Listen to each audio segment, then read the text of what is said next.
స్థానిక సంస్థల ఎన్నికలు తెలంగాణ కాంగ్రెస్ ఎమ్మెల్యేలకి సంకటంగా మారుతున్నాయా?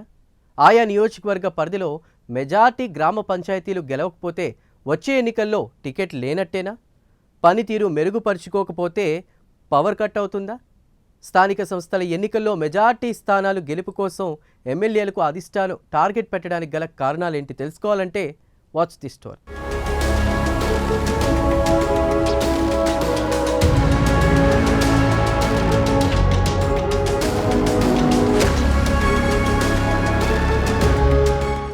స్థానిక సంస్థల ఎన్నికలకు సిద్ధమవుతోంది కాంగ్రెస్ పార్టీ. కులగణన ముగిసిన వెంటనే స్థానిక సంస్థల ఎన్నికలు ఉంటాయని సీఎం రేవంత్ రెడ్డి ఇటీవల ప్రకటించడంతో హడావుడి మొదలైంది. ముందుగా పంచాయతీలకు ఎన్నికలు జరగనున్నాయి. పార్టీ గుర్తులపై ఎన్నికలు జరగకపోయినా పార్టీ మద్దతుదారులు బరిలో ఉంటారు.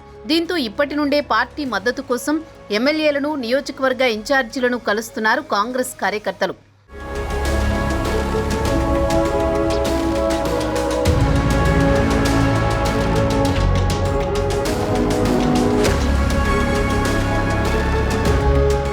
మరో 3 లేదా 4 నెలల్లో స్థానిక సంస్థల ఎన్నికలు ఉంటాయనే చర్చ గాంధీభవన్లో పెద్ద ఎత్తున జరుగుతోంది. దానితో స్థానిక సంస్థల ఎన్నికల కోసం సన్నద్ధమవుతోంది కాంగ్రెస్ పార్టీ. 10 ఏండ్ల తర్వాత కాంగ్రెస్ పార్టీ అధికారంలోకి రావడంతో స్థానిక సంస్థల ఎన్నికల్లో పోటీ కోసం కాంగ్రెస్ పార్టీ కార్యకర్తలు కూడా తీవ్రంగా పోటీలు పడుతున్నారు.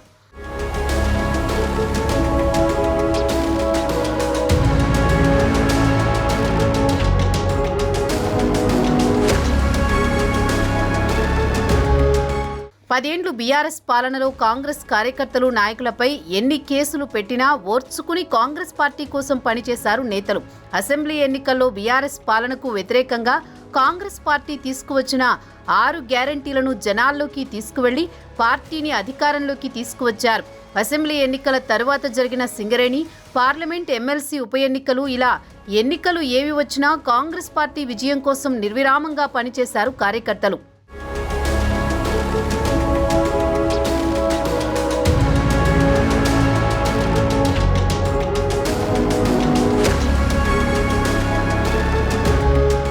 అయితే తాజాగా జరిగిన సీఎల్పీ సమావేశం 3 ఉమ్మడి జిల్లాల మీటింగ్లో ఇన్ఛార్జి దీపాదాస్ మున్షి మాట్లాడుతూ 10 ఏండ్లుగా కాంగ్రెస్ పార్టీ కోసం పనిచేసిన కార్యకర్తలను కాపాడుకునే క్రమంలో స్థానిక సంస్థల ఎన్నికలలో పోటీకి వారికి అవకాశం ఇవ్వాలని ఎమ్మెల్యేలకు, ఇన్ఛార్జీలకు సూచించారు.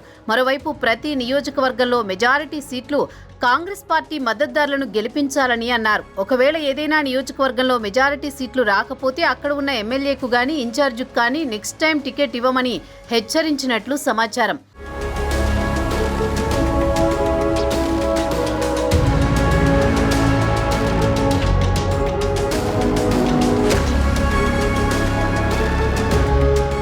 ఇక ఇవన్నీ ఒకెత్తైతే పార్టీ పెద్దలు సైతం స్థానిక సంస్థల ఎన్నికలు దగ్గర పడుతుండటంతో మరొకసారి అసెంబ్లీ ఎన్నికల కోసం ప్రిపేర్ అవుతున్నారు.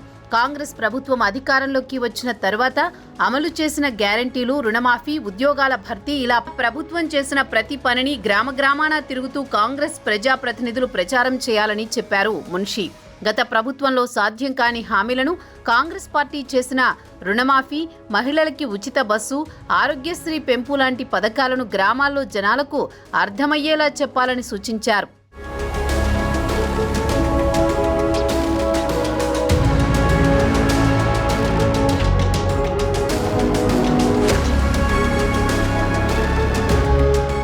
బీఆర్ఎస్ నుండి కాంగ్రెస్లోకి వచ్చిన ఎమ్మెల్యేలు సైతం పాత కాంగ్రెస్ ఇన్ఛార్జీలను కలుపుకొని ముందుకు పోవాలని సూచించారట మున్షి. ఈ క్రమంలో బీఆర్ఎస్ నుండి కాంగ్రెస్లోకి వచ్చిన ఎమ్మెల్యేలు పాత కాంగ్రెస్ నేతలకు ఎంత మేరకు మద్దతు ఇస్తారా లేదా అనేది ప్రశ్న. ఇక మున్షి సూచనలతో కాంగ్రెస్ ప్రజాప్రతినిధులు ఇక క్షేత్రస్థాయిలో పర్యటించనున్నారు. చూడాలి మరి ఎమ్మెల్యేల పర్ఫార్మెన్స్ ఎలా ఉండబోతుందో.